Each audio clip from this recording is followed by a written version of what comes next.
Gina Duncan is the Director of Transgender Equality at Equality Florida and a friend of the Central Florida Freethought community.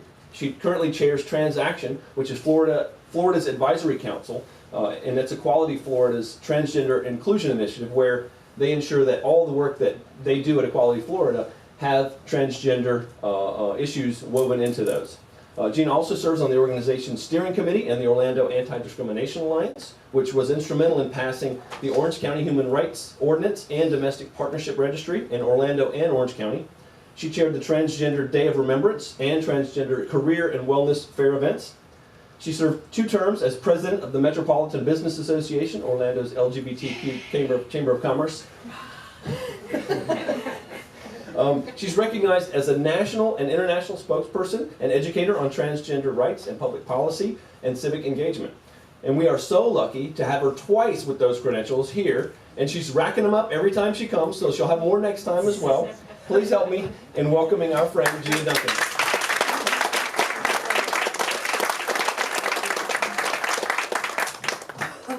Yes. Thank you, everyone. It's so good to be back. It's good to see you, and it's good to see a lot of familiar faces as well as new faces. Today is for me is special in the fact that we're going to kind of depart from my usual transgender kind of 101 discussion and kind of take it to the next level in reference to where is the transgender community now, in reference to the different aspects of our society and how the community intersects with those different aspects of society. You know, we've talked in the past, if you were here before, I talked somewhat about my personal story. That's us today. And I'll touch on my personal story a bit, but what we really are going to do today is kind of take it to the next level and talk about those intersections and where the community is and where the community is evolving, because our community is definitely moving and changing, and it's a very exciting time. And we're seeing generational shifts in our community, and we're seeing a lot of aspects to where our community, as it grows, is on this collision course with many of the things that David talked about. I'm going to tell you a little bit about me, just as kind of level setting here, but as I said, I do want to get into those other aspects.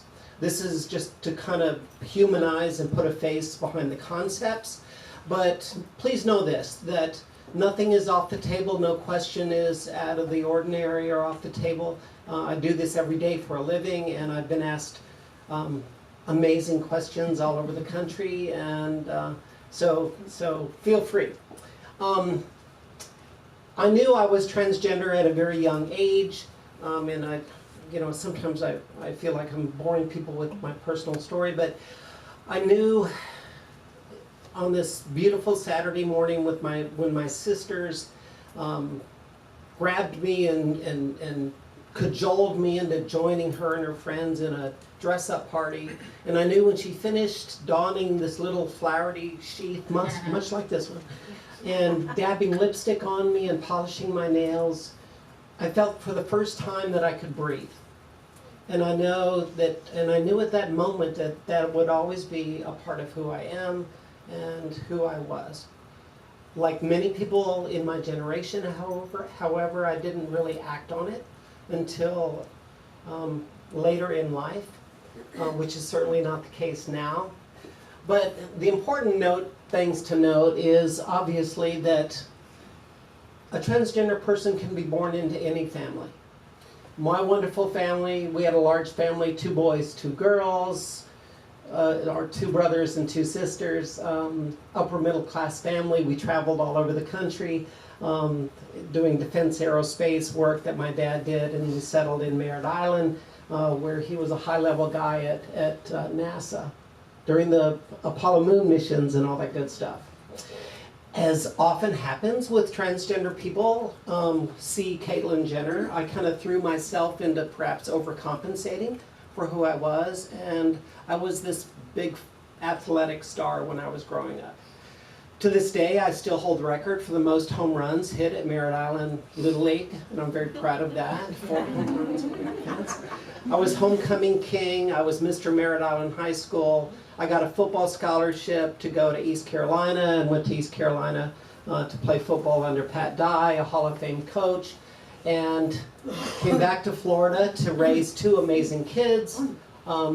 One of them graduated from UCF, my son, and my daughter graduated with honors from the same place I went to school up at East Carolina. Oddly enough, she got a scholarship to go to East Carolina and play softball. So, and they're in the area and we're very close, and my daughter and her partner now have 2 kids. So I have 2 amazing grandbabies that I'm very proud of. So that's a little bit of my story. But what I want to talk about is where we are as a community right now, and what can we do together to increase, awareness, understanding, and support all people, stronger together. The community currently is unfortunately experiencing a great deal of pushback, and we often say at Equality Florida that right now we're playing serious defense. And being a former linebacker, I totally get that. And we're really digging trenches against the oppression and against the pushback that the transgender community is getting, not only on a local level, but on a national level, which is happening every day. Pervasive mistreatment and violence of the community continues, harassment, bullying in our schools, severe economic hardships and instability of our community, all of these things that are basically compounding as the community continues to grow and be more and more visible. Within Equality Florida, we have a saying that goes, with increased visibility will come awareness, and with increased awareness will come education, and with education will come equality. And that's what we're working towards. And that's why part of our adage at Equality Florida, as the state's largest LGBT advocacy organization, is to create safe spaces. And the brochure on your desks shows our different programs. I'm going to come back to this a little bit later. But it shows the different programs we're working on. Our Safe and Healthy Schools program is one of our most aggressive and our most challenging, and I'll talk about that. Our Transgender Inclusion program, called Transaction, is also a division that I head up, and I'm happy to say that Transaction now has, my advisory council is made up of transgender advocates from all over the state, from Pensacola to Miami-Dade, and our council is made up of all identities, all ages, all races, all ethnicities, so that we are truly representing the transgender community. I think it's important to note that, and in the previous kind of workshops that I do, we talk about gender identity, and we talk about how most people see the transgender community in terms of binary. In terms of binary meaning 2, male or female, maleness or femaleness. And when someone transitions, meaning that they transition from one gender to another, as I did 10 years ago, they transition in the binary. I always knew that I was female, even though I was winning state championships and Mr. Merritt Island High School and all that. As soon as I had the chance, I would run home, and I would, even though kids are everywhere, I would sneak into the bathroom and just get my fix of being female by dabbing lipstick on or something like that. Gender dysphoria was something I dealt with for 50 years. And as part of the binary community, that's somewhat commonplace for my generation. What we're seeing now with our community is a gender non-conforming or gender non-binary aspect of our community. And there's a lot of dialogue, and I hope we get to talk about this a little bit, in that there's, on a national level, I went to the summit, and part of our discussion was, do gender non-conforming or gender binary or gender queer young people, or old people, whatever, that identify as non-binary, meaning they don't feel like they fit into those constructs of maleness or femaleness, or they believe that they fit in both or neither. It's beyond gender. They don't want to be limited or categorized to these gender binary terms. Now, so what does that look like? and we've had discussions within our own community is, do gender nonconforming people really, do they want to be included in the transgender umbrella of identities? So far as a community, we continue to take the position of we're stronger together, and the LGBTQ aspect of that is something we want to maintain. But when you think about, in pure terms, the term transgender, trans meaning to change, to evolve, our gender nonconforming young people don't, in most cases, transition.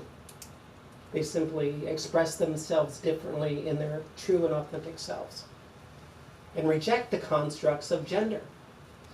And we had a national summit recently where we rallied all of the transgender leaders from across the state, and we came away from this summit with the dialogue of, can we move beyond gender as a community, as a society?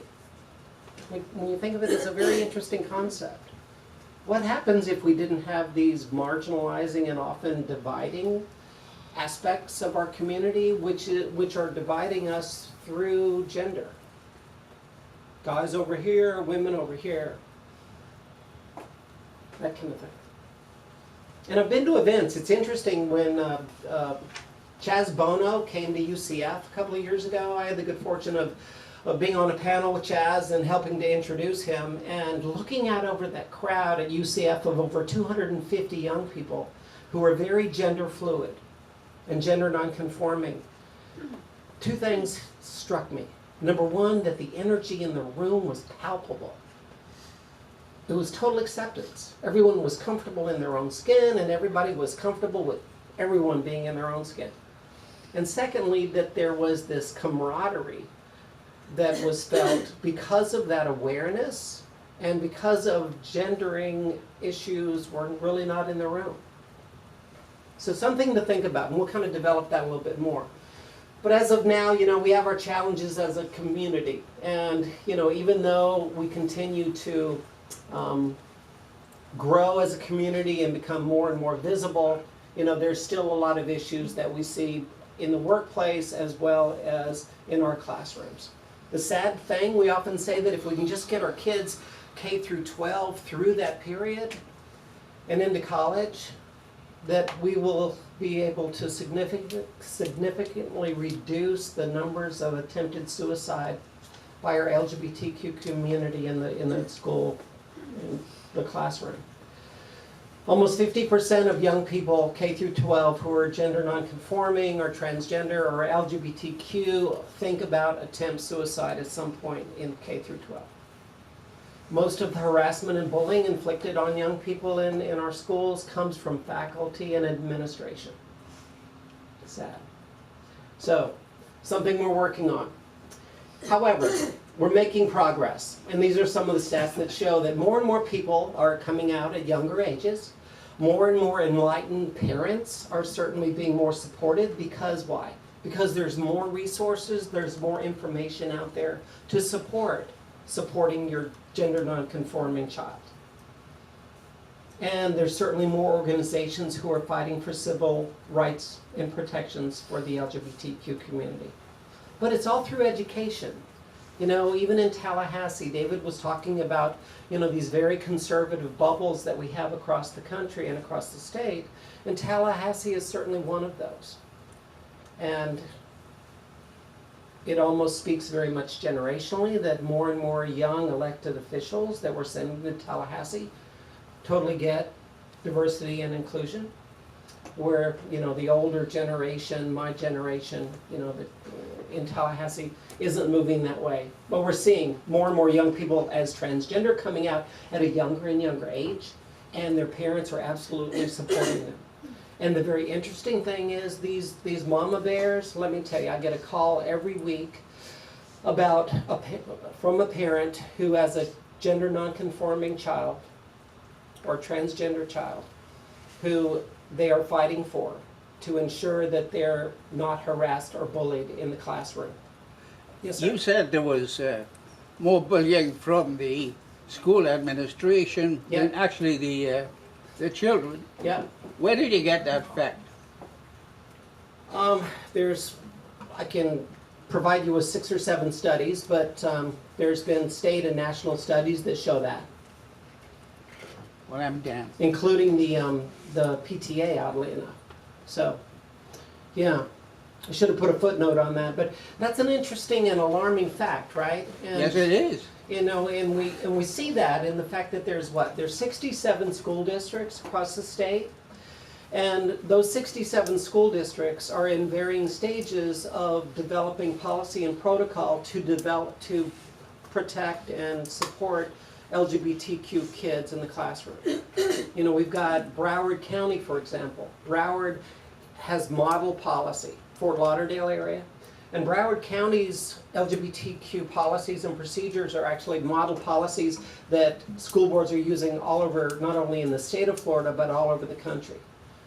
And then we have school districts like Marion County, who just last year passed an emergency resolution pressured by a hate group located in Maitland, whereby they passed an emergency resolution that kids could only use the bathroom that aligned with their birth certificate.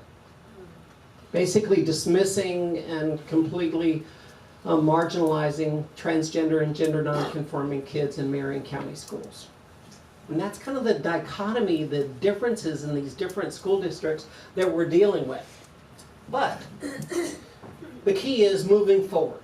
You know, if you follow me on Facebook, please do. The more the merrier. You can find me on Twitter at Duncan Gina, because somebody stole Gina Duncan before I did when I changed my name. But the important thing is that and I sign off usually with saying onward, because it's important that we continue to move forward in reference to civil rights and rights and protections for the LGBTQ community, despite the pushback from all kinds of different perspectives.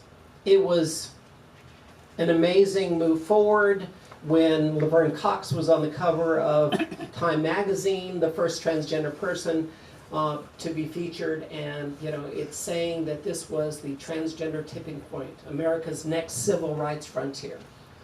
And we believe that to be true. It is a groundswell, and we're, as I said, we're somewhat playing defense right now, but it's something that is definitely going to continue. I did want to talk about our gender nonconforming aspect of our community.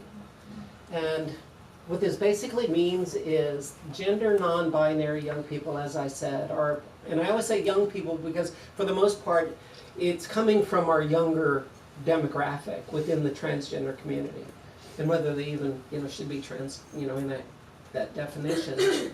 But basically, it's a feeling of how you are innately as a person and how you interact with society. You know, when you think about your gender, I often say this to people that I'm talking to, and I'll throw this out to y'all. Try to remember the day that you decided what your gender was going to be. Was it a Saturday? Was it in June? Right? For most of us, we've never thought about our gender, right? It's been an innately held belief of who we are and how we react and interact with the world. Me too. The only difference perhaps between me and you, unless you're transgender out there, is that my gender identity, the way I felt about myself, did not align with my physical being or my designated sex at birth. We had a little bit added layer of complexity or evolvement, if you will, in that you take that to the next step of your gender not being in those binary fields of I've always felt female, I've always felt male. Well, what happens if you always felt neither or both? It's a real thing.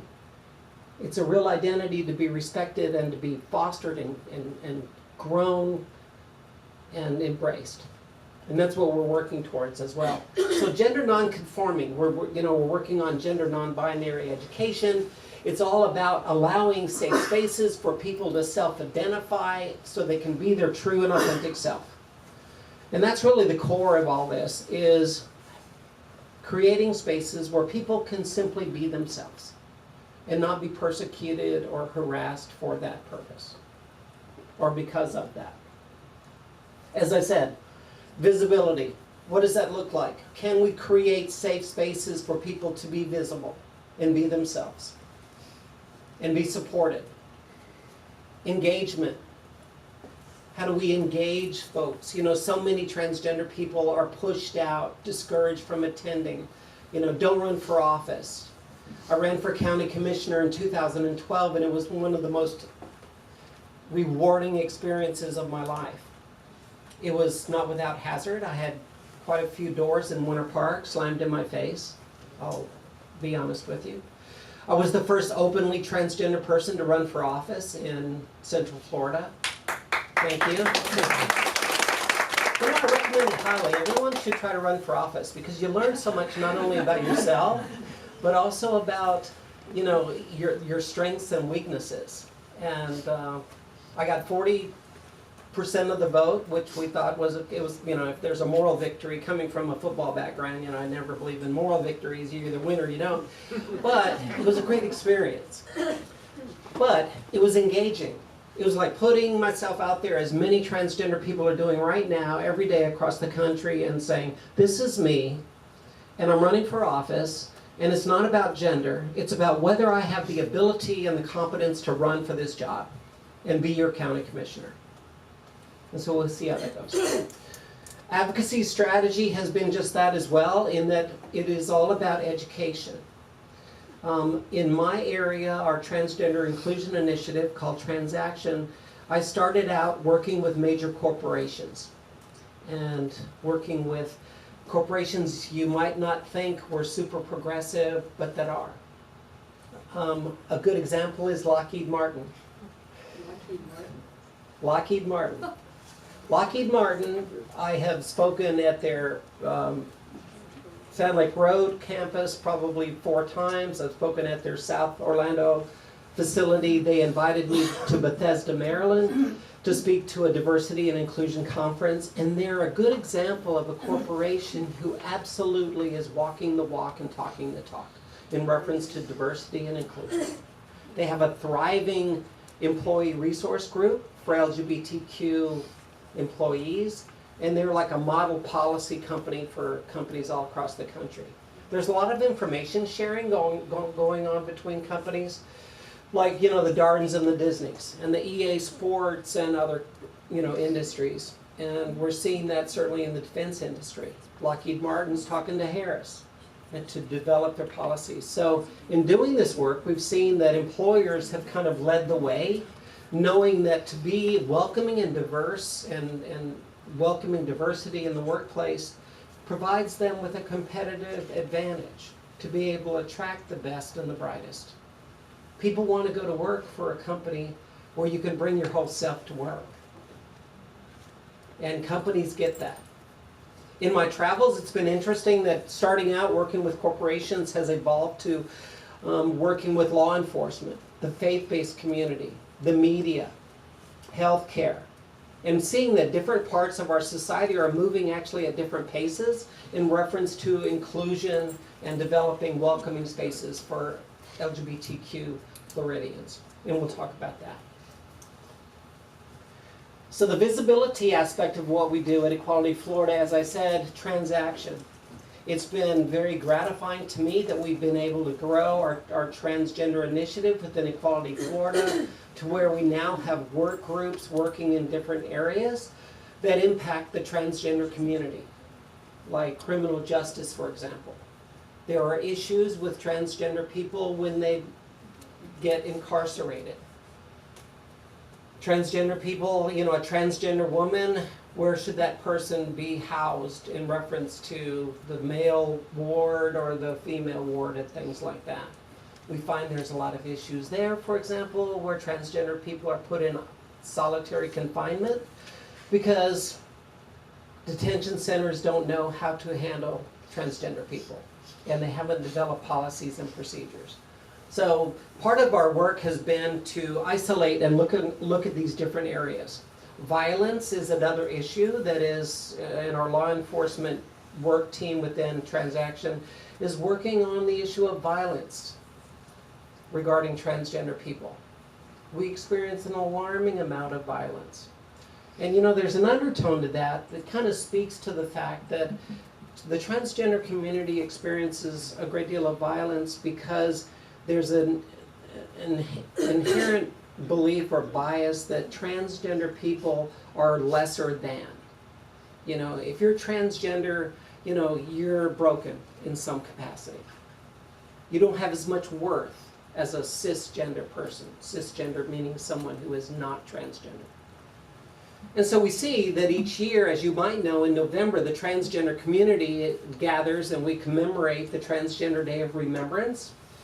And we commemorate and memorialize people who have been murdered all across the world who are transgender. And 2 years ago, a transgender person was murdered somewhere in the world every 3 days. In America, every year we have, so far this year, I think the count is 14 people, transgender people, have been reported murdered. The last 3 in Jacksonville, Florida, and I've been spending a lot of time up there, where transgender people are being murdered simply for being transgender. And there's a lot of dynamics around that.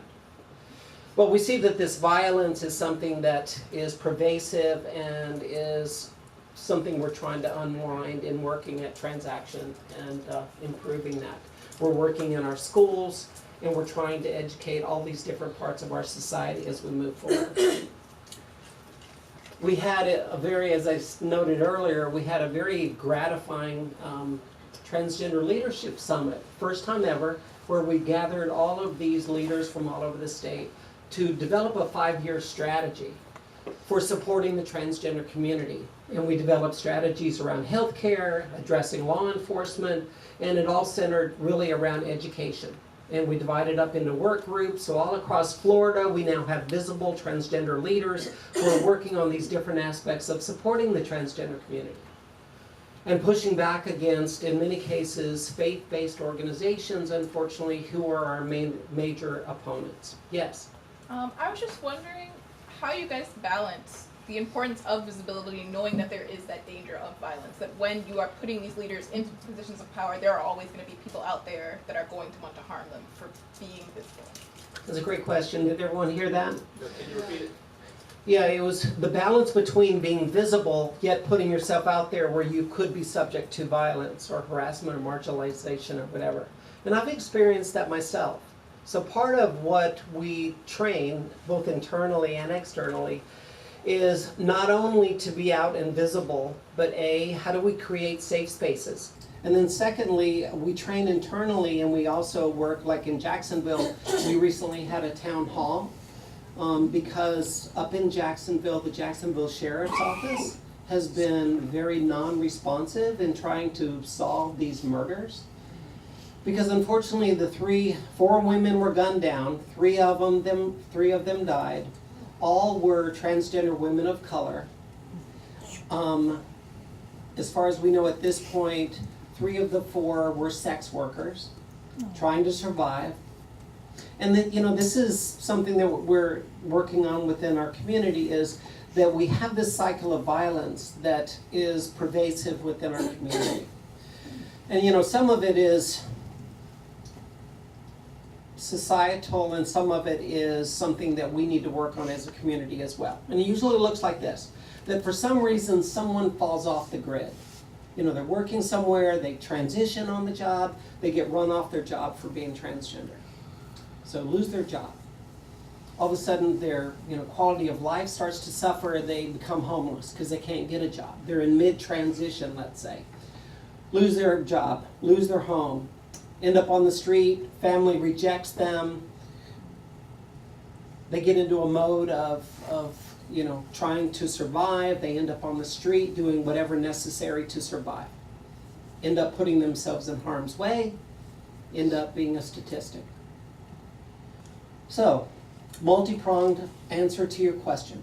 Number one is we have to, disconnect that cycle that ends up putting people in harm's way.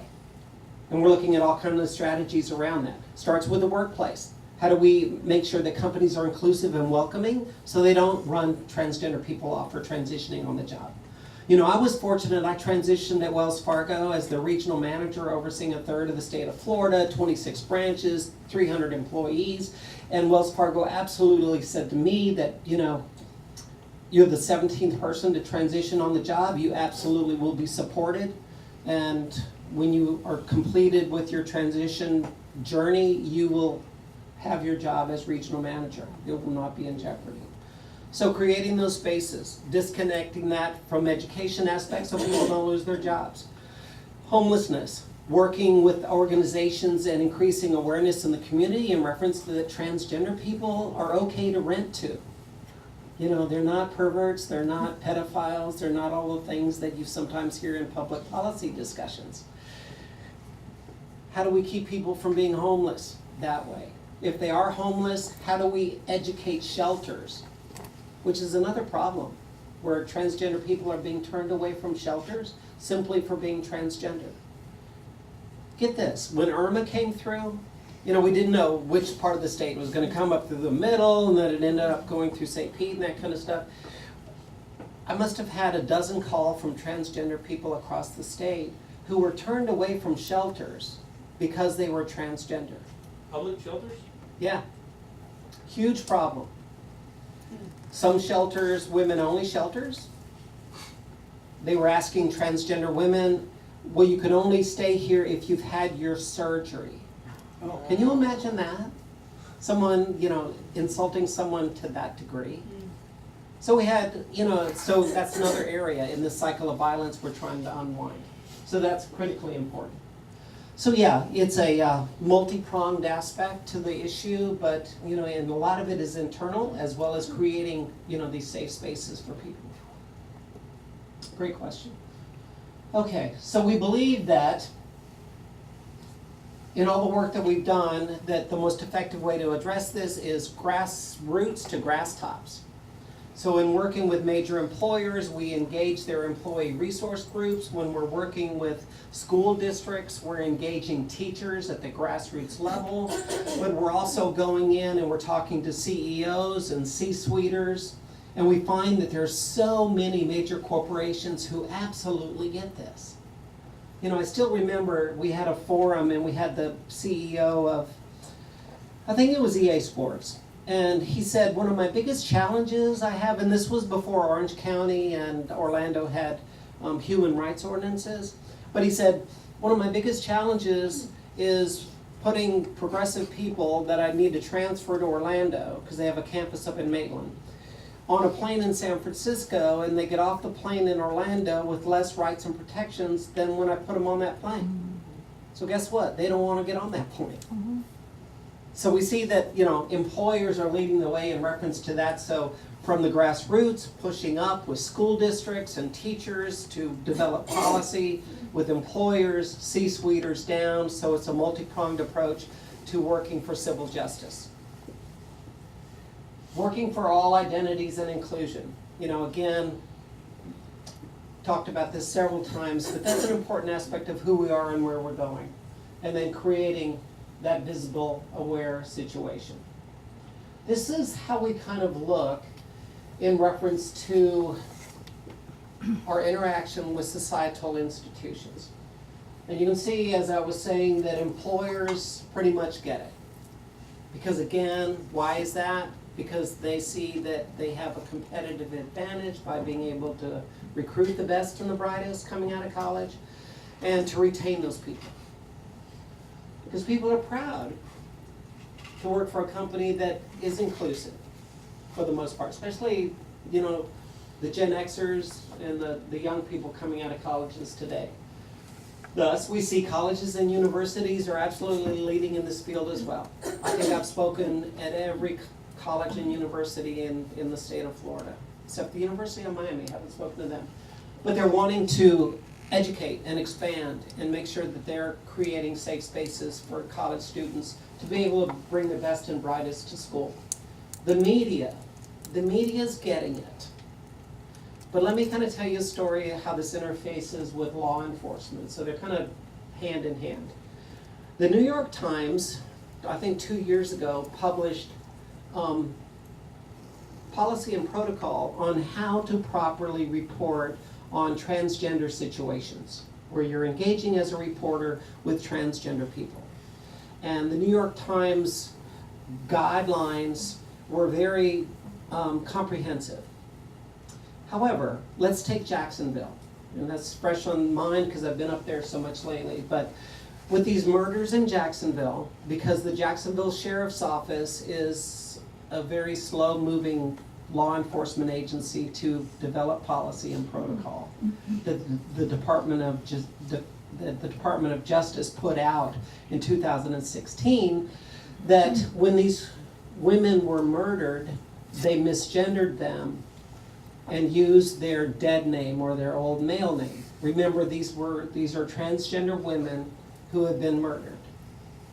So law enforcement, instead of following DOJ guidelines, they identified to the media these people as men and used their names. And in one case even published a mugshot of someone who was previously arrested, found innocent, but they used a mugshot of a man when this person was an openly active person in the transgender community and totally identified as being transgender. So what they're doing is they're setting the stage for what? Misgendering that person, thus disrespecting that person. And then secondly, they're passing that off to the media. And the media is then going forward and saying, a white male was murdered in the Holiday Inn in North Jacksonville, or gunned down on the streets of Jacksonville, and that kind of thing. So not only are they disrespecting the victim, but they're impeding their own investigation, because they're going out into the community and looking for a guy when this person has been living as a woman for years and years, and everyone knows them as Celine Walker, not as the name they put in the paper. And the worst thing about that is, and where we are with JSO, the Jacksonville Sheriff's Office now, is we met with them last Wednesday, and our next step is we're going to go in and do transgender cultural competency training with them to provide them with guidance on how to do this the right way and the best way, and to gain back the trust of the transgender community. Because, obviously when JSO blatantly misgenders someone and then it goes into the media, what is the transgender community? How do they react? Like, these guys don't get it, they don't want to get it, I don't want to interface with them. So, doesn't help anyone in doing this. So, but we're moving forward. We had a really good meeting. I think the sheriff, it's kind of trust but verify situation. So we'll see how we move forward there. So media and law enforcement, I should go back to media, and when Celine Walker, the first woman that was murdered in Jacksonville, we went after the media very strongly to help educate them. And it's been very encouraging, and kind of sees how this evolution takes place, is now the media is properly identifying a transgender person who's murdered in Jacksonville. They're properly gendering them, they're using the right name, they're doing more homework instead of just taking the word of JSO. The faith community. When we've been working all over the state to develop human rights ordinances that protect people against discrimination based on gender identity or sexual orientation, it was surprising to me that the faith-based community were our major opposition. Miami-Dade, Brevard County, even in Orange County, when we're working through putting together not only the domestic partner registries, but also human rights ordinances, churches would bus in, buses after buses of people, all prepped and messaged to push back against public policy that would protect people against discrimination based on their sexual orientation or gender identity. And it was always surprising. Because, if anything, when you talk about shared values, that everyone should be treated equally under the law, do unto others as you would want to be done to, all of those, catchphrases that we know to be religious canons of the conservative right, perhaps. Those shared values are something that you would think we would have in common, but no. When we're working on this public policy, the faith community would roll out speaker after speaker, carefully trained to say horrendous things about transgender people. And in these human rights ordinances, it's centered around three aspects. of protecting people in employment, housing, and public accommodations. And public accommodations was always the challenge because public accommodations is another term for bathrooms. And that's where we've always been attacked, is the bathroom issue. That there will be a man in the bathroom with your wife or daughter. Gina Duncan will be in the bathroom with your wife or daughter, molesting your daughter or molesting your wife or something like that. How can you let that happen, kind of thing? Yes. I think when it comes to the bathroom issue, it's much more deeper things like schools, you know, or like, you know, parks. You know, if like your child, like would you want a teenage boy who says he's a girl to use that bathroom / locker room? Should the girls in that school comfortability be trumped over the other person's comfortability? So Yeah, and it's we great. have to look at both sides, you know, because No, you don't. I'll take exception to you on that, and let me just challenge that in the fact that, what? What was the question? Oh, the question was in reference to balancing that you have a transgender person, and what about the comfort level of everyone else in the room, kind of thing, or in a locker room? Yeah. There are policies for that and protocols for that. EEOC says it best when they say that everyone should have the right to use the bathroom that aligns with their gender identity. Now, if you don't understand the concept of gender identity, that exercise we kind of did, that, you know, it's an innate part of who you are.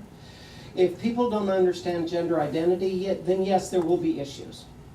However, if you really look at it and not listen to the rhetoric that there's this inherent harm that's going to happen if a transgender person uses the bathroom that aligns with their gender identity, they're in there for no good, right? That's kind of the expression.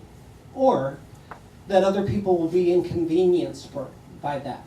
And we say two things. There's been studies done both in the state of Florida as well as nationally that show that there has not been one incidence reported of a transgender person doing anything in a bathroom to anyone, maliciously. Secondly, they went back in Florida, and where all of the human rights ordinances that we passed, they talked to law enforcement, they talked to elected officials, and asked the same question: have there been any issues around bathrooms? And there has not been. Thirdly, you probably already shared the bathroom with transgender people most of your life, okay?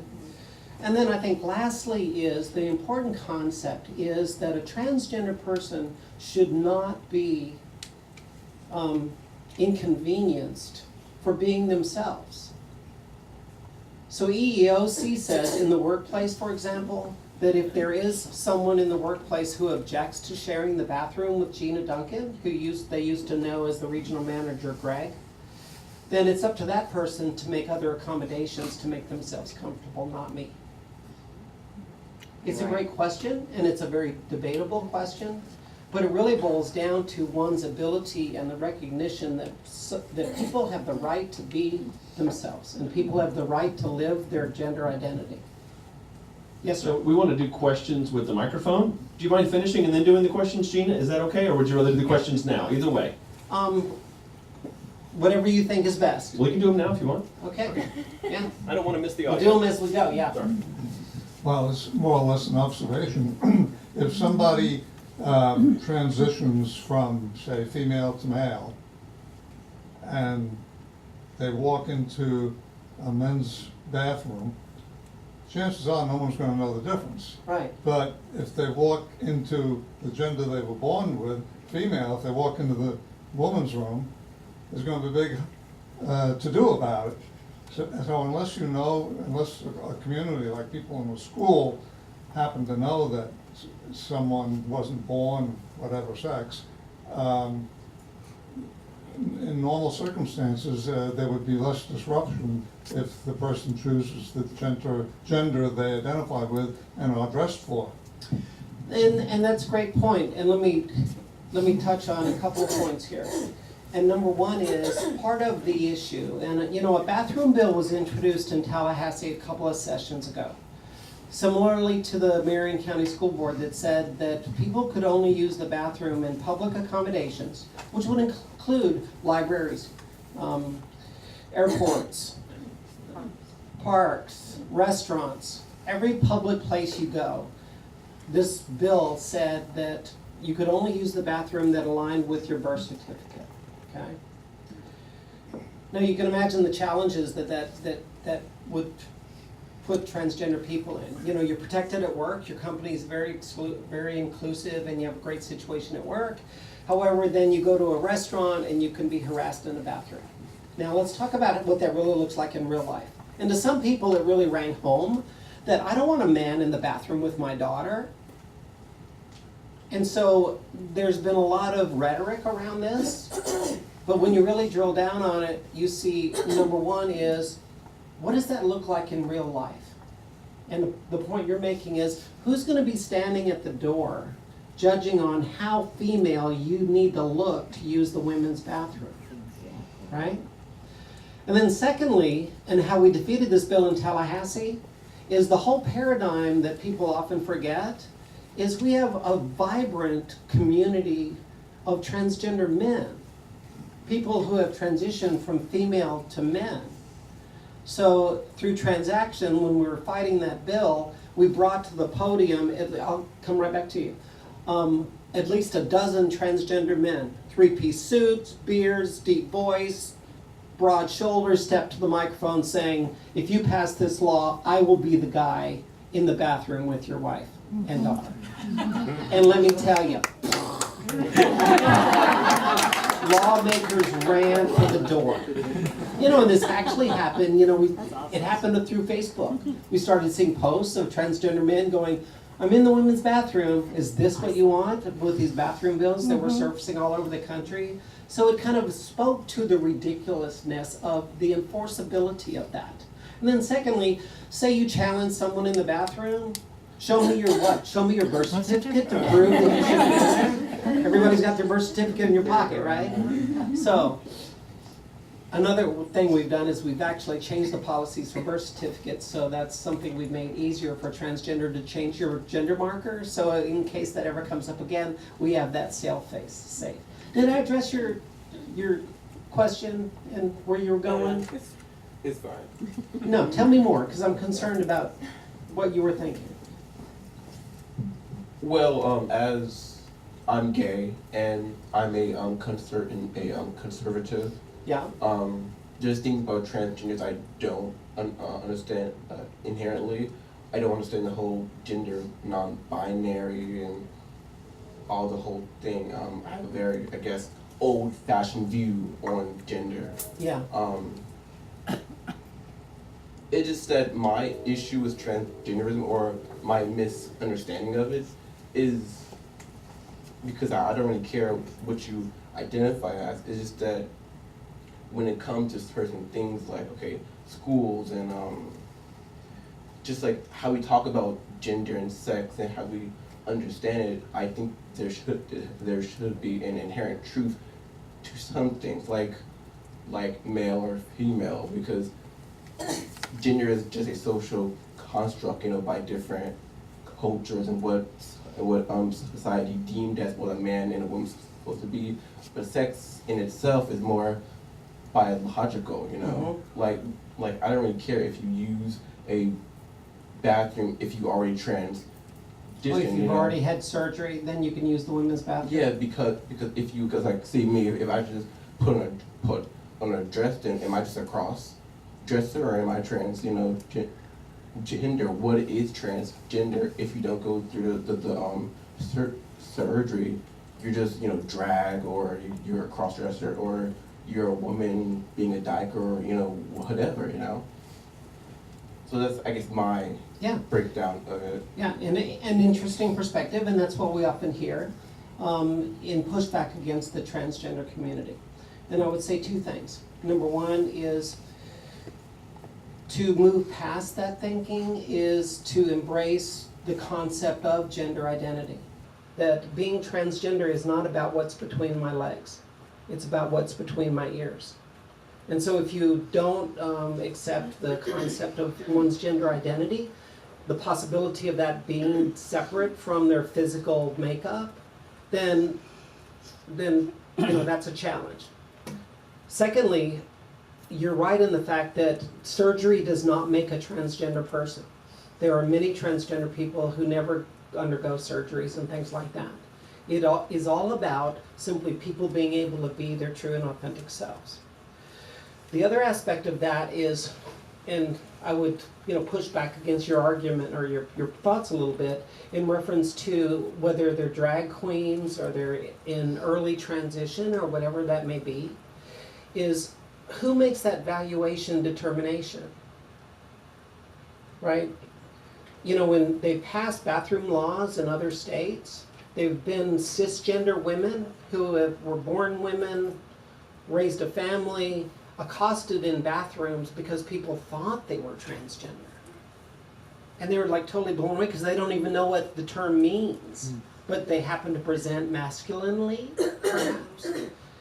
And so it's like it's a slippery slope, and like who's going to be that determiner of how female or how male do you look in going into a particular bathroom. Now, and I know that there was a thought over here that I want to get back to. There also are other aspects of this. Like, I remember a boing moment, a light bulb moment for me. I was speaking at University of North Florida.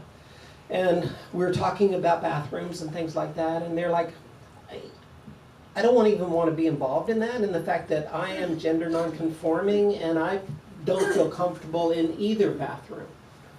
So we need gender neutral bathrooms. So we see all across the country that there's gender neutral bathrooms. And they're usually one spacers, one holers, if you will, one facility. But there's gender neutral bathrooms for that. There's family bathrooms that kind of like skim the issue. We got family bathrooms, so that kind of thing. But the worst situation is the way that it looks on the other side is in Volusia County, and schools are especially alarming in this area, is Volusia County went out, there was a young trans boy who was using the boys' bathroom for a long time. And then one day he got outed by another boy using the boys' bathroom. And Volusia County actually went out and paid $10,000 for a portalette just for this young boy. And they stuck it out in the field, and they made, we'll call him Ryan, they made Ryan use this bathroom. And Ryan told me the story because we were working with Ryan. I know ACLU has worked with this family and that kind of thing, and I think he's even graduated from high school at this point. Volusia County's been one of those areas that have been a challenge. But Ryan told me the story, him and his buds were coming in from playing soccer, and the teacher was like, you guys go clean up, little boys, grassy, stinky, that kind of thing. And all the boys headed to the bathroom, and Ryan had to make up a story that he had to make a phone call so he could slip out to use his own $10,000 fancy portalette. That's the ugly side of this. PE. Yeah, locker rooms are tricky, but there is policy and protocol out there in reference to providing spaces for gender nonconforming or transgender people to use the locker room that aligns with their gender identity that will not impose on anyone else and make them feel safe as well. So it's a concern, but it's also, when you really start drilling down on it, it's an ideology that really doesn't embrace inclusivity and welcoming of all people, to say it kindly. But I respect your opinion. I totally get where you're coming from, but I'm certainly on the other aspect of this. You had something you wanted to say. Oh, I think I summed it up pretty well. Did I? Okay. Yes. Here you go. I just wanted to address that I don't really understand the concept of just because there's a transgender person in a locker room with women, the inherent concept that that's supposedly a man in a room with women who are changing is like an inherent danger, because apparently men are intended to like women and therefore can't control themselves. But as a queer woman in a female locker room, I assure you it's plenty easy to respect everyone around you. Yeah. So I don't understand how so many people are just willing to thrust this idea that men are just unable to control themselves, which is really offensive in my opinion, even though I don't identify as a man. and neither do the people who are in this scenario. So I don't really understand the general argument at all. Yeah, and that's a great point that kind of speaks to feminism as well as to gender equality, and the fact that there's that inherent thought process that a transgender person is going to use the restroom for ill purposes, to do something, commit a crime or something like that. And that's what's so interesting, and the fact that none of the studies show that, but the opposition when these bathroom bills first came out, that was something that mobilized and galvanized that community, especially the faith community.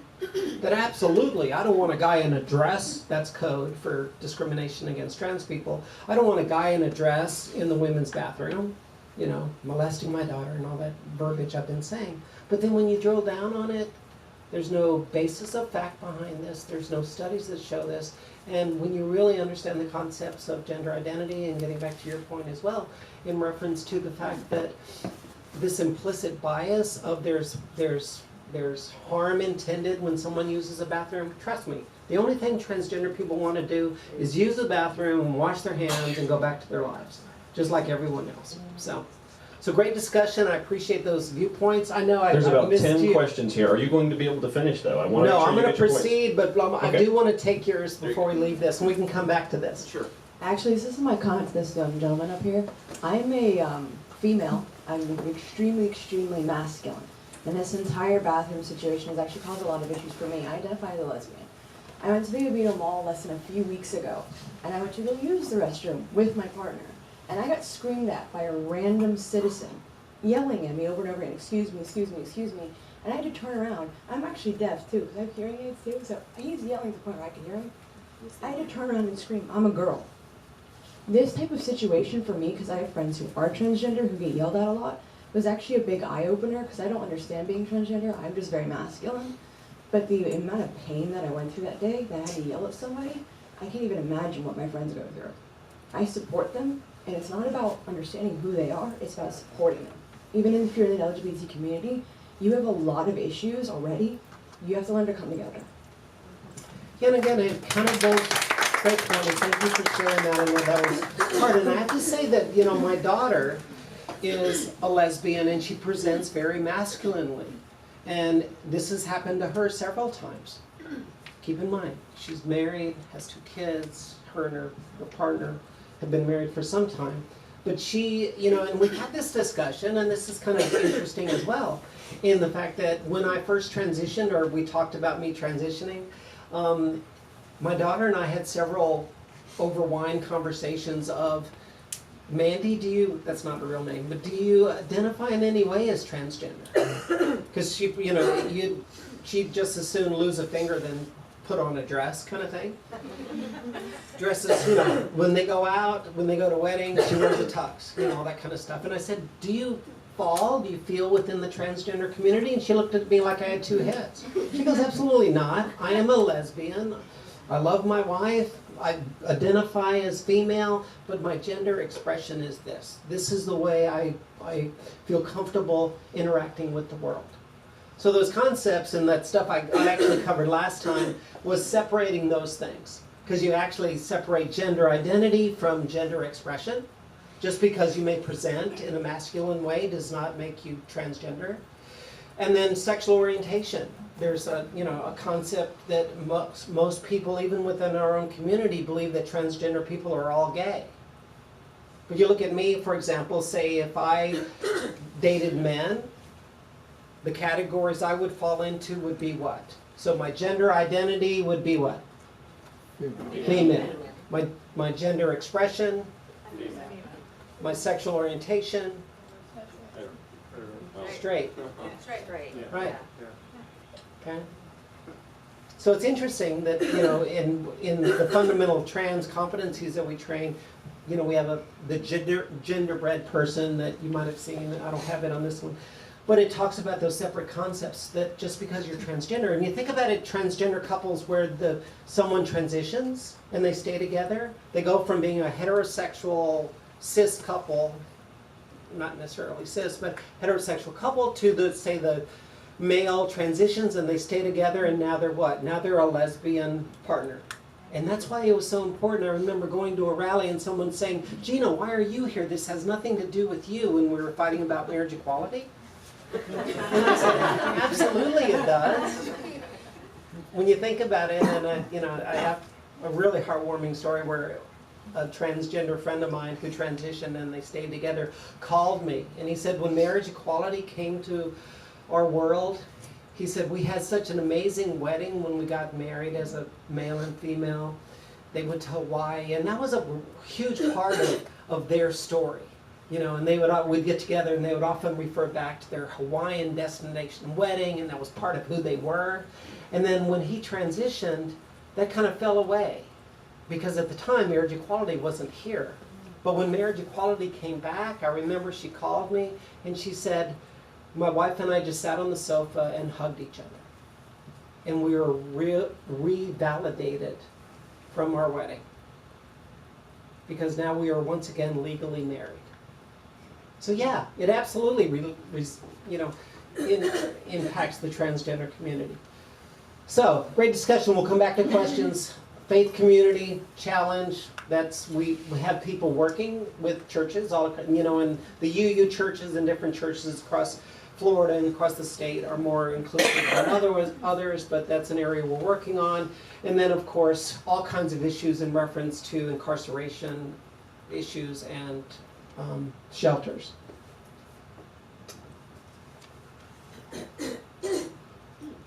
Well, Try the right arrow if that doesn't work on the keyboard.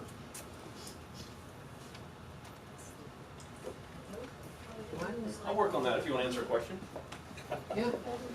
I think we were on that so long it just froze. Are you doing work with the healthcare industry? We are. Specifically with so many religious-based hospitals? Yeah, which often are challenges. Okay. David, are you asking questions or let it go?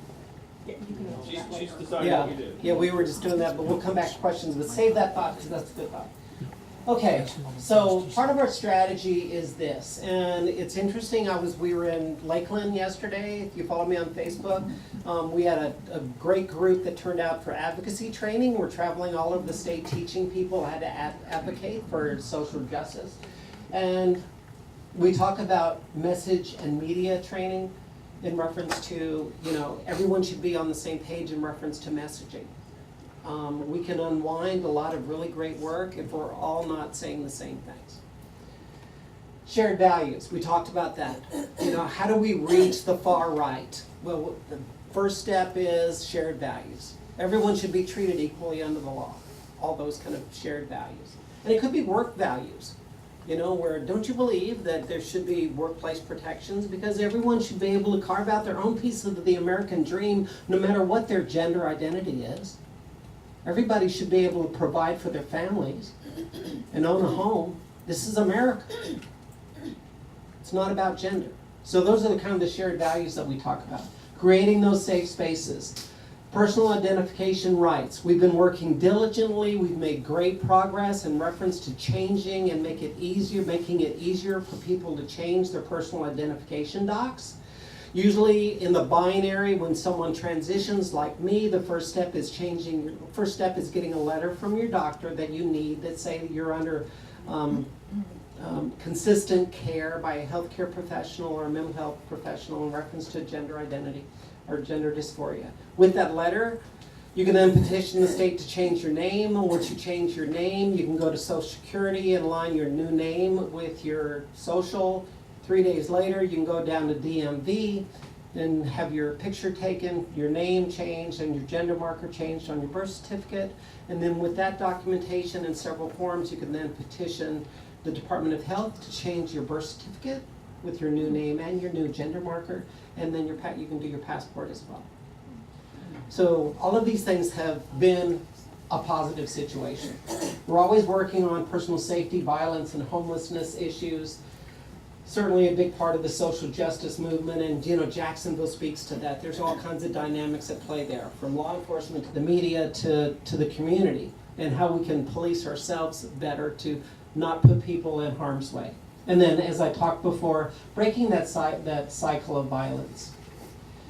Now, public policy, as David talked about, is something where our organizations definitely intersect. And in our books, if you look at page 3, you'll see, and we're very proud of this at Equality Florida, the state's largest LGBT advocacy organization, that we would love you to join by going to equalityflorida.org.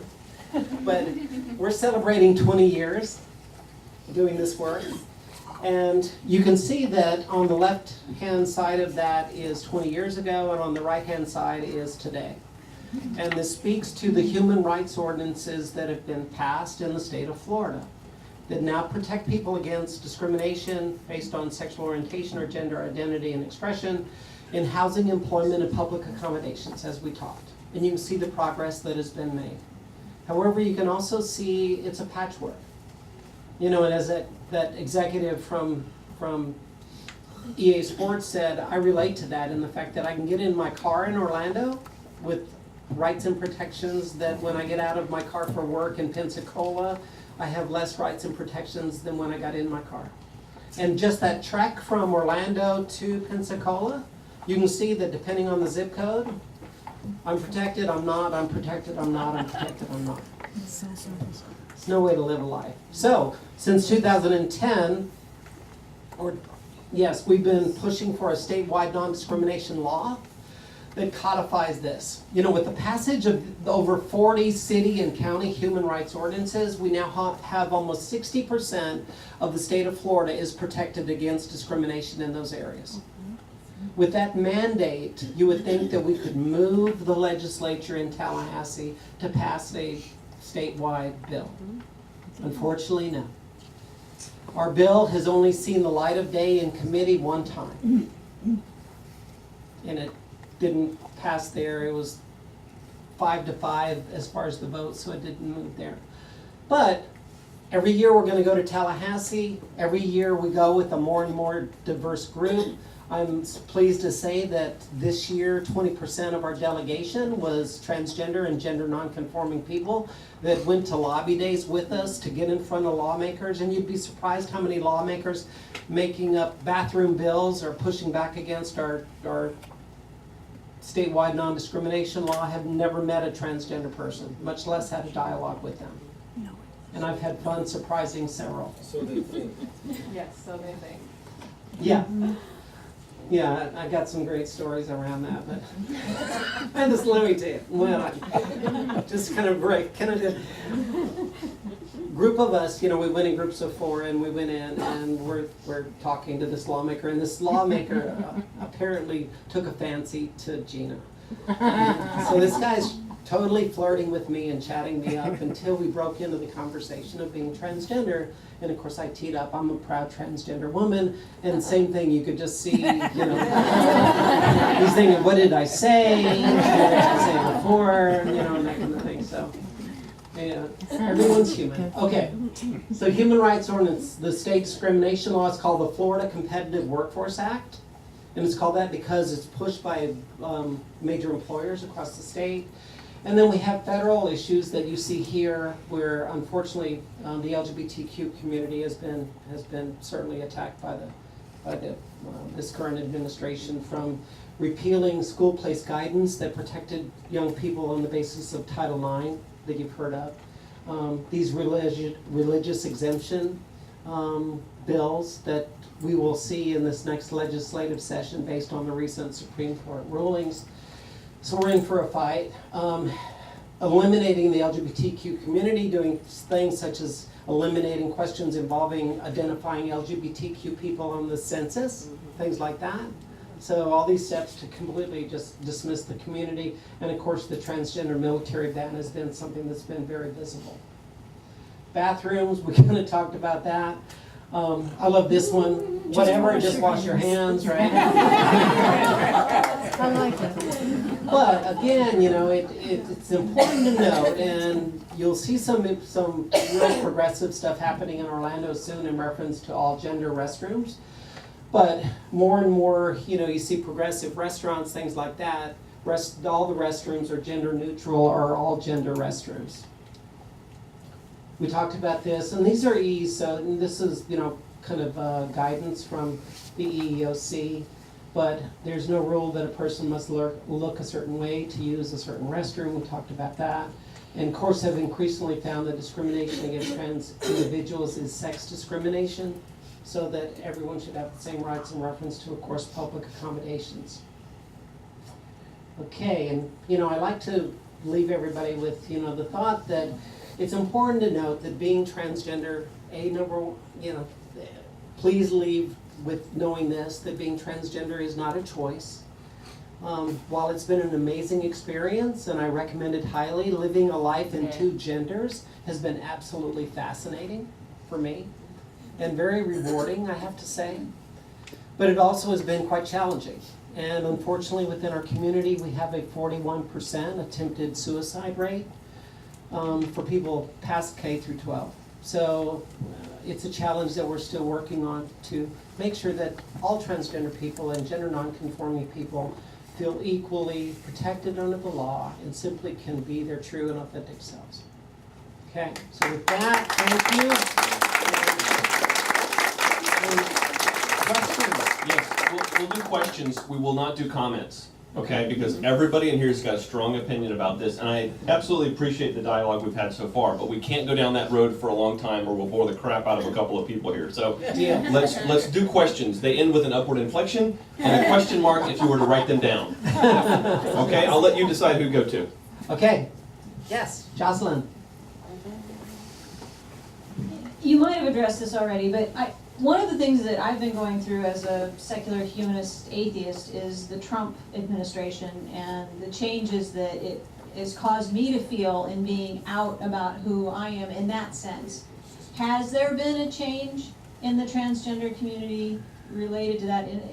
Has there been a political negativity push or is it just my little media bubble that I'm stuck in making me believe that? I'm curious. Overt hostility, towards all groups, right? A lot of marginalized groups. Yes, unfortunately, we're on a pace as far as murders and attempted murders across the country that's already exceeding other years. And as an organization, we see more and more of this marginalization and division of non-acceptance of people due to the national tenor to a great extent. And it's interesting that, Jacksonville is a good example in the fact that we appealed to the city council in Jacksonville for someone to just make a statement. Not one city council member came out and pushed back against the violence happening in their own city. And it intersected with the African American, the black community in Jacksonville as well, because all of these transgender women were black as well as being transgender.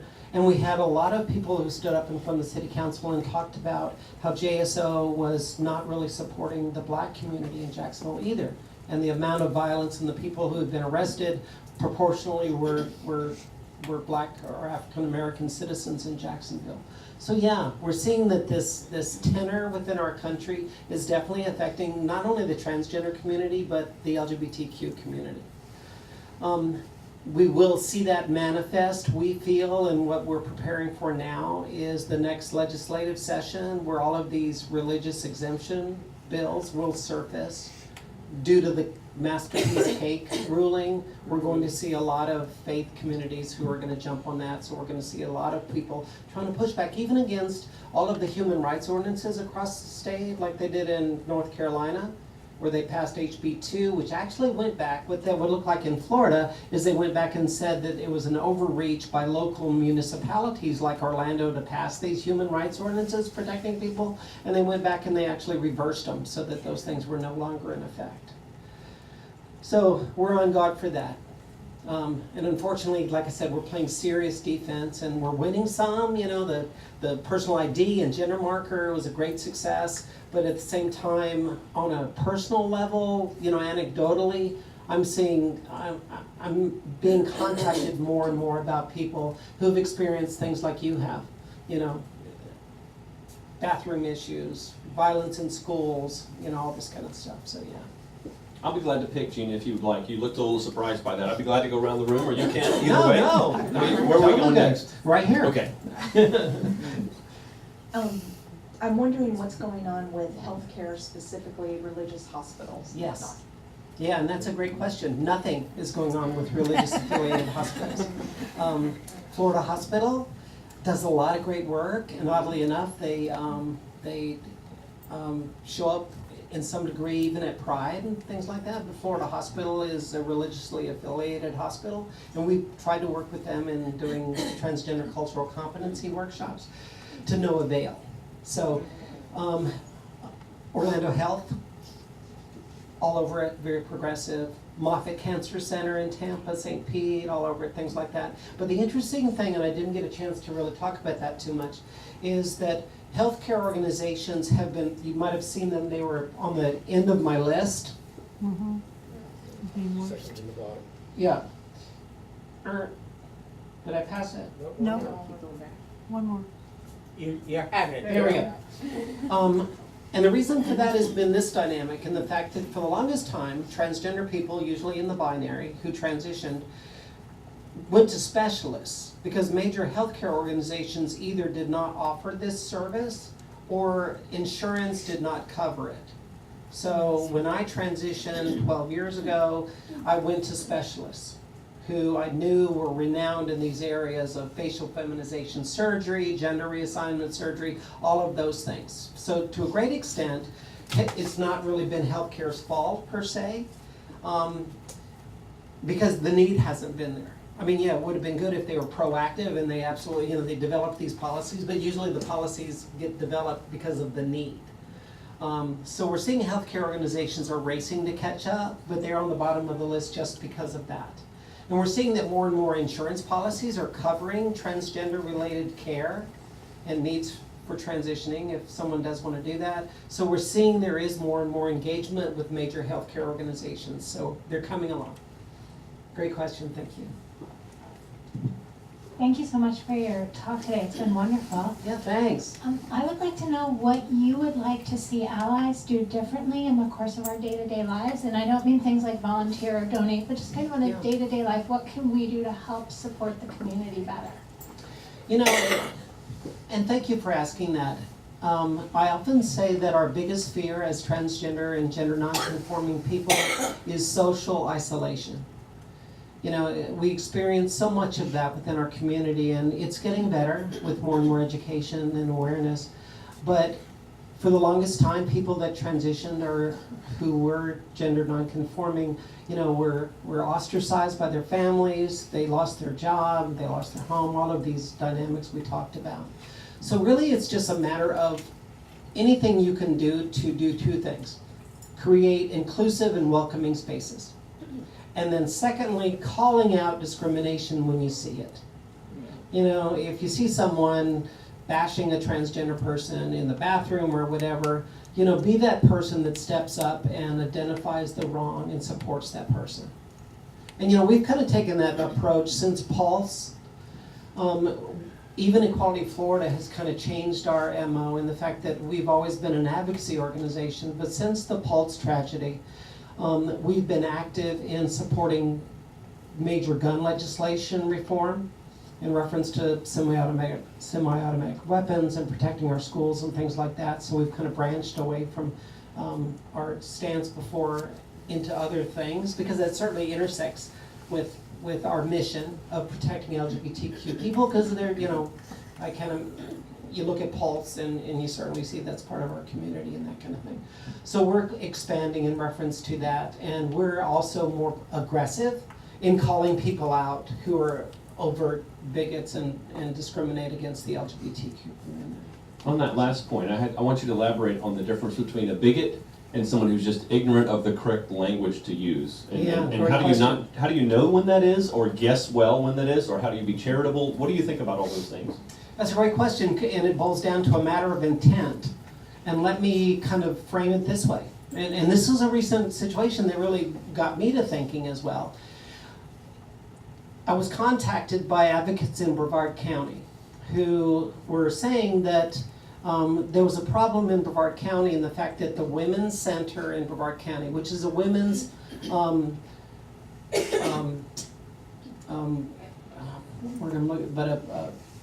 a shelter for battered women and women who have experienced violence and things like that, as well as being a shelter. But their main fundraiser every year was they did a drag show. And they would invite major leaders, including the sheriff and the mayor and all that, kind of the editor of the Today paper over there, to participate in this drag show. And they would impersonate Cher or Marilyn Monroe or whatever. And so advocates over there contacted me and said, look what they're doing. You know, and the editor of the paper over there unfortunately said that, you know, that once a year leaders in our community humiliate themselves by getting up on stage and dressing up like their favorite movie star and that kind of thing. And that kind of spoke to two things. One, that he didn't really know he was saying this, but he not only was somewhat demeaning the transgender community and the drag aspect, but he was just basically demeaning women, you know, by saying we're going to humiliate ourselves by dressing up like women, you know, and that kind of thing. So it kind of touched a lot of bases. But here's the point, that as we dug into this, and we actually had a meeting with the Women's Center and the group that was putting on the drag show, is we learned that this was, they're a nonprofit and they do great work in supporting women, battered women, women of domestic abuse, things like that. So, good cause. We got to learn and know about the production company who was putting this on, and was made up of a lot of LGBTQ people who were supporting this effort and putting on the drag show. And we learned that their intent was not what the editor of that paper said. Their intent was to actually support the community, you know, and certainly support care for women. And the point they brought up, which is an interesting point that we have to kind of like internalize, is they also kind of teed up, well, every pride in every city, it's rife with what? Drag shows. So drag is an integral part of our LGBTQ community, right? There's always drag shows. You know, it took me a while to understand that. As a transgender person, I for the longest time didn't think that really helped, because when people thought of transgender people, they thought of drag queens per se, right? But then, you know, I studied and I boiled it down and I talked to a lot of people, and it really boiled down to intent.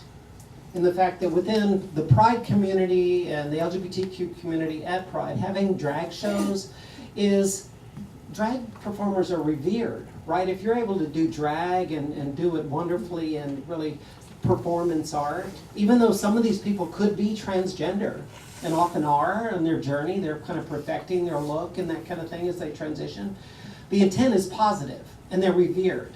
And then you look at the Women's Center, and even though, and the editor came out and clarified his position that that was not his intent to cast aspersions on either the transgender community or women in general. And in understanding the intent of what they were trying to do, they made a very positive statement that night about transgender citizens in Brevard County. So we turned a negative into a positive, and I better understood, before I went over there and started bashing people, is that I understood better that what the intent was of what they were trying to do, and it certainly wasn't to demean the community. You went over asking questions instead of having answers. Yeah. Yeah. I wanted to understand. Yeah. Because and it kind of came to mind in the fact that when this happened and I was asked to go over to meet with these people, one of our staffers posted internally in Equality Florida that he was so excited that he was going to be supporting Pride in St. Pete he was going to be Cher in an upcoming drag show. So I'm thinking, okay, so our own people are doing drag over there, and over in Brevard they're doing this, so what's the difference? Mm-hmm. And the bottom line is intent. And what does that look like? And we were able to really communicate, and I think we learned a lot. And the president of the Women's Center that night gave a really heartfelt speech about inclusivity and that the inclusion of all people, and that this by no means was really a pushback against transgender people. So it was really interesting. Yes? Thank you. I've really learned a lot and I appreciate it. Yeah. I live in Seminole County, Yes. and looking at this landscape of equality, Yeah. I was very surprised that Seminole County does not have one protection listed. True. Okay, do Why? they give you a reason why they wouldn't support this? Not even one. And who is it that I should call to talk about this? Great question. And I unfortunately did the mistake of a talk I gave recently saying that Seminole County in Central Florida is kind of like the black hole of Central Florida, and I shouldn't have said that. But Seminole is obvious by their absence, right? Mm-hmm. And it's really all about people that have been elected officials in Seminole County have been very conservative. And they haven't wanted to push forward, and we, Lord knows, we have tried and continue to try to push things along in Seminole County, but we haven't been able to. You know, you think of Scott Plakin, you know, he's a state representative, he's very conservative, and he's one of the leaders in Seminole County. So it's just a culture of conservatism where they don't really want to go there yet. But would it be the state or the county commissioners? County commissioners. So the county commissioners, yeah. okay. What's interesting is I was recently asked to speak to Sanford, the Sanford city leadership, and they are very progressive and really doing, you know, it surprised me. And we had a great session with all the leadership, head of police, and, you know, all that kind of stuff. So yeah, there's pockets of Seminole County where we see light, and Sanford, oddly enough, is one of those. But it's all about county leadership, and then, you know, breaking it down to the cities and things like that. But the county ordinance is the one that we push for them. Orange County covers the most people, even though the city of Orlando also has one. We've had our issues with City of Sanford ourselves as atheists, so where are you going next? Back left. Hi, Gina. Hello, my friend.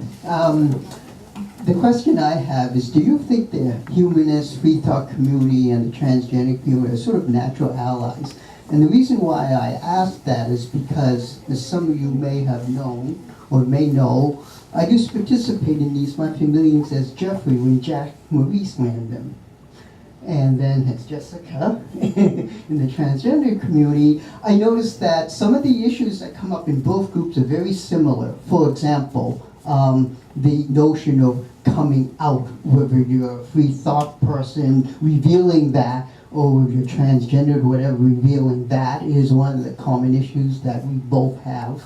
The other one is the marginalization, particularly dealing with some elements of the religious conservative right. So I'm thinking in both my modes, there are a lot of commonalities, and I think that these two groups are sort of common allies in this sort of cause. I couldn't agree more, and that's a great point. And I'm thinking, and David probably could speak to this as well, but I think it really boils down to the ability for one to be able to express their own freedom. You know, whether it's their own gender expression, or whether it's their own religious beliefs, without being pigeonholed into, you know, conforming to a particular ideology or belief, in whether it's in reference to gender or it's in reference to your religious beliefs. Everyone simply wants to be able to free think, you know, and be themselves. And it kind of speaks to, when you think of free thought, I think of gender nonconformity. You know, gender nonconforming or gender queer people are pushing back against not only my transgender constructs within, you know, the things that I was teaching, but they're also pushing back against that whole dynamic of gender, which I find fascinating. And I find them very brave people to do that. And I think that's, you know, like I said, that Chaz Bono event to me looked like the future in 50 to 100 years, where gender will no longer be this divider. So yeah, I think there's a lot of commonality. David, would you concur? Absolutely. I think over the years that I've been involved in this movement, we're often drawing for inferences from the movement that have been successful for the LGBTQ community, but we also have to not align ourselves so closely as to presume these are the exact same issue, because they're not. Right. You know, for the right reasons, not because we don't want to be part of that, but because they're different. Exactly. Yeah. Yes. Well, with marriage equality demonstrating such a remarkable grassroots movement, it would seem logical that at our juncture now, before these elections, that the real priority is the vote. And I think that affects everybody. And the future is really predictable if we don't get out a vote and have representation that reflects our values. So I feel like there's a missing link, which relates to the last person's comment, that we should be forming coalitions because we all really ultimately have the same agenda concerns. Couldn't agree more.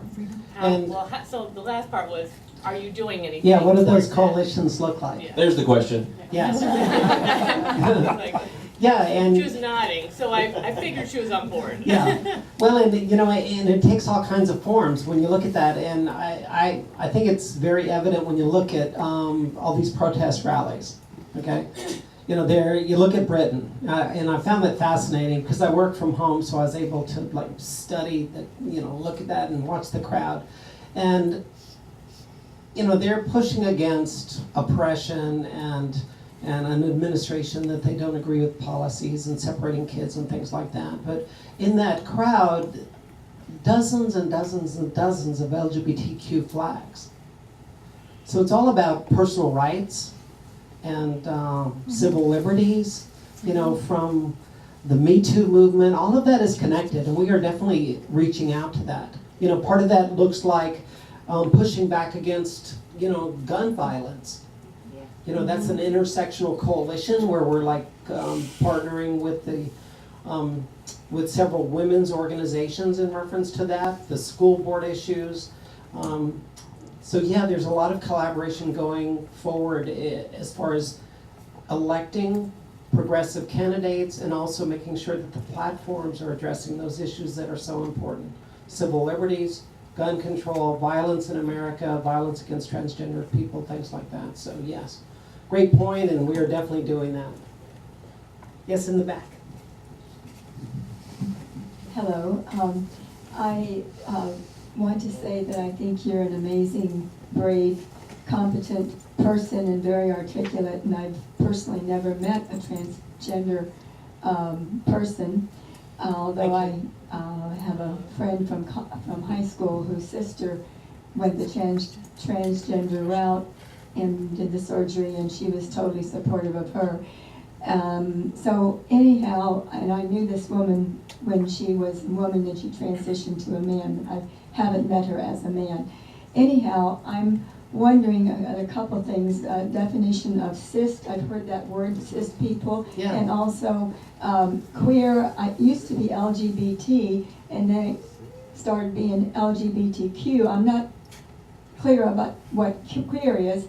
And I know I'm kind of doing a potpourri of mixing things together, but the root of why there needs to be a transgender movement, same as why should there have to be a feminist movement or a civil rights movement, is that have transgender people been around since the beginning of history, like gays and lesbians?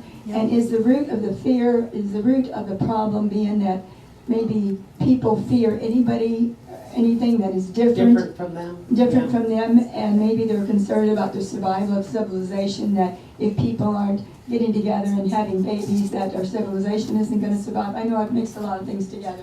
Yeah. You made up for all the questions that weren't asked by the other commenters, so that's good. Okay, so I'll try to spin those backwards and take the first one, or the last one first. And yes, I think that is the dialogue, that is the pushback to the LGBTQ communities, movement, etc. There is a pushback against anyone other than, this white majority, that is pushing really back against people of color, anyone that is different than you, and that ideology that we're pushing back against at the national stage. Cis simply means that it's really the opposite of trans. Cis is SIS or SYS? CIS. CIS. Yeah, and if you Google it, I think it means to be in alignment with or the same as, where trans means you are moving from one thing to another.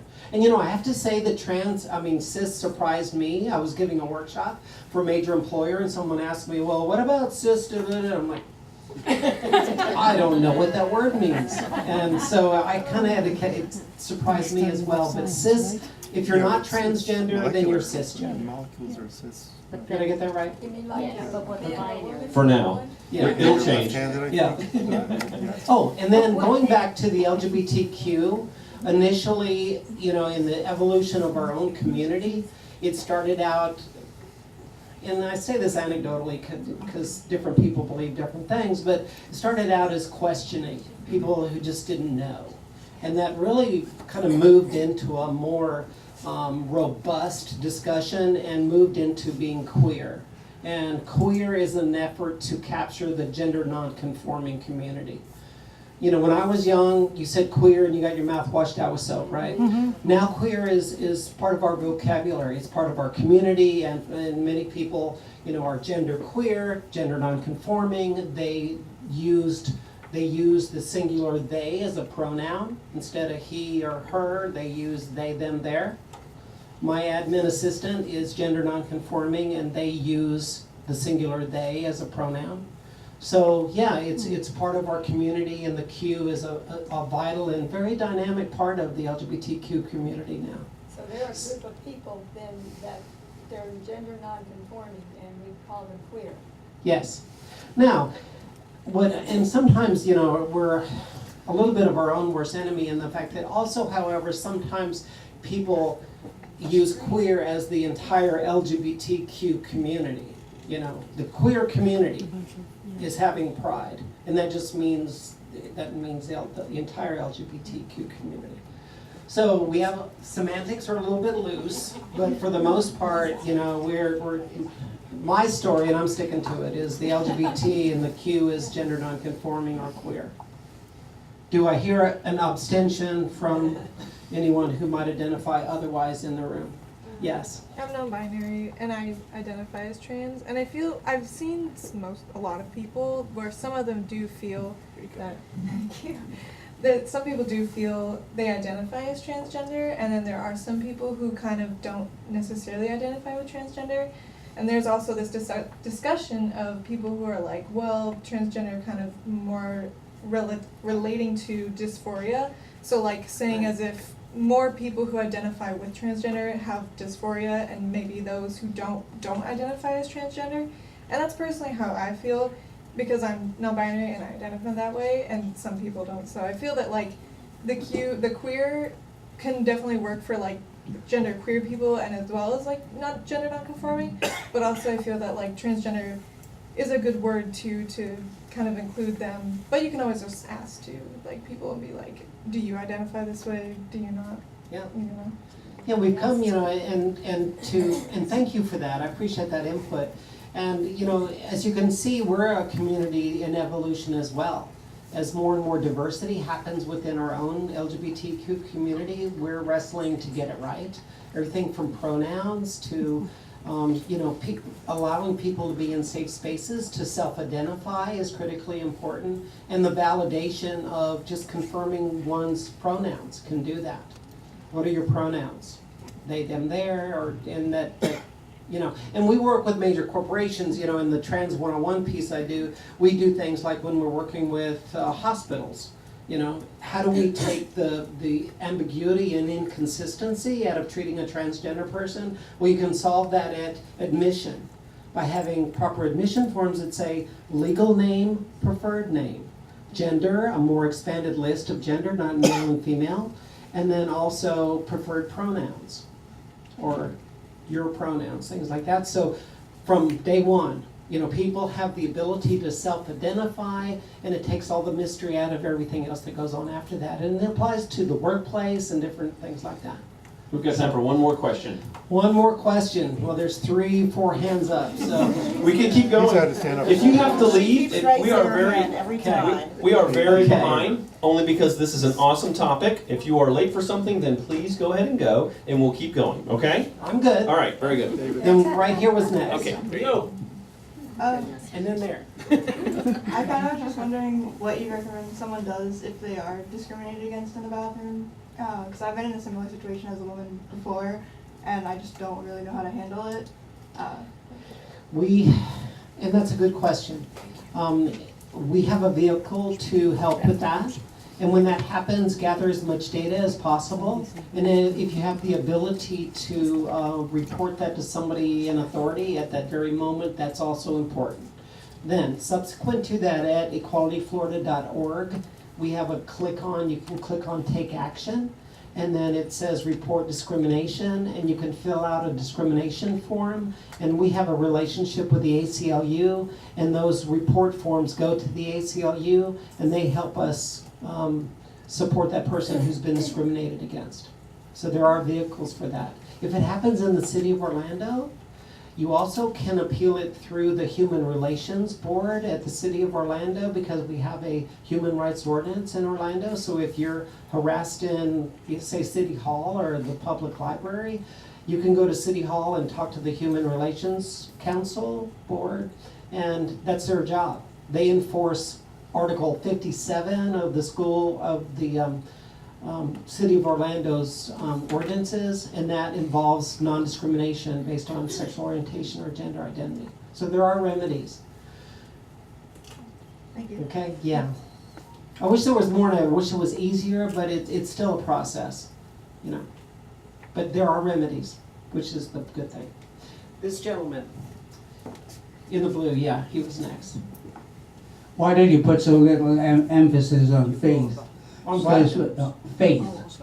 You had an itemized list of, in one of your earlier slides, of the efforts you were going through, and faith was the second bottom one. Faith, yes. Yes, but when you actually start pressing people in more general things, whether they are Gentiles, Jews, Mohammedans, whatever religion to which they subscribe, when you grind them down to why it is that they think that the stuff that we're talking about is awful, it's because they revert back to the fundamental items that they think. Like, simply for Christians, it would be the King James Version of the Bible, but they've all got something that's equivalent to that. And so I think your drive ought to be more towards the faithlessness of the people who are administering the place, rather than actually the parts of the law themselves.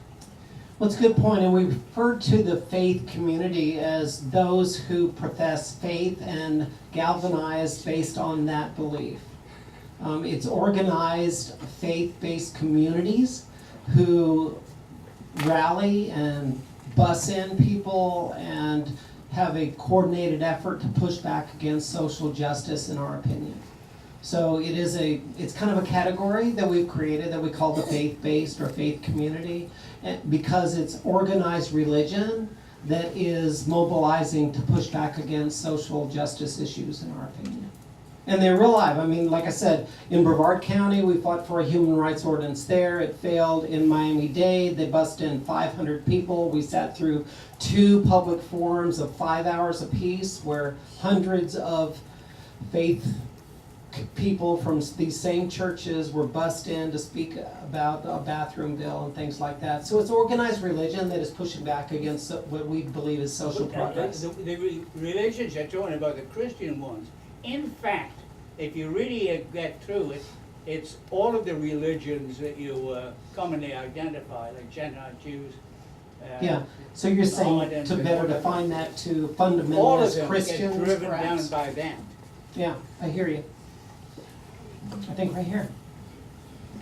You talked in your earlier slides about trying to build bridges with people on the right, and as a gay conservative, what's your plans to do that? Because I come from a side where I understand that they're not good at social issues in some aspects, and they're and they have an older way of thinking on things like transgender. So what's your plan to, I guess, build the bridge to the other side? I think the trainings that we're doing across the country and across the state have been very effective in bringing people together from all walks of life and ideologies. And our goal is to not necessarily push a particular agenda, but to teach people how to have a voice in social issues. And we speak to, as I said before, a huge part of that is shared values.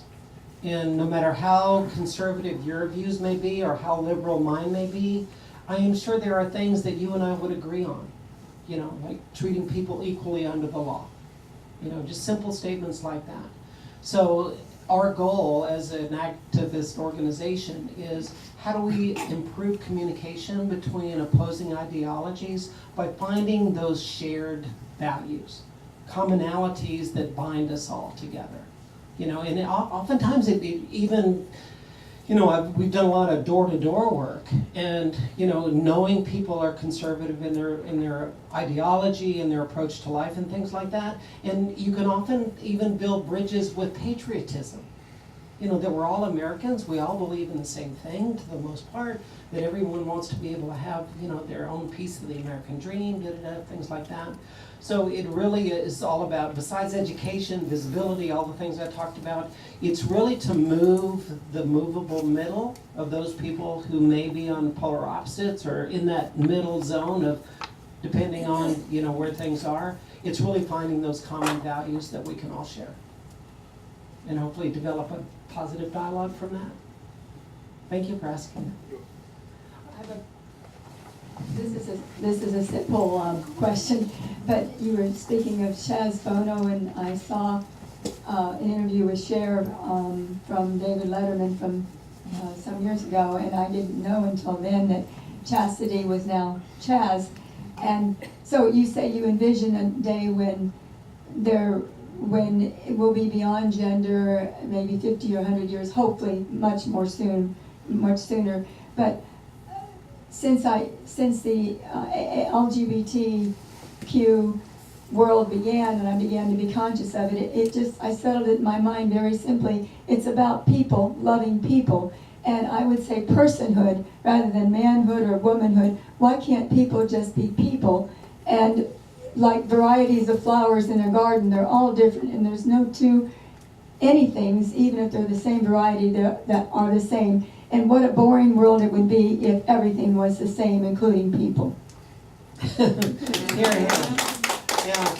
But you know, it's a provocative discussion when you think about, you know, going beyond gender and the mere philosophy of, is gender really a necessity for an organized society, right?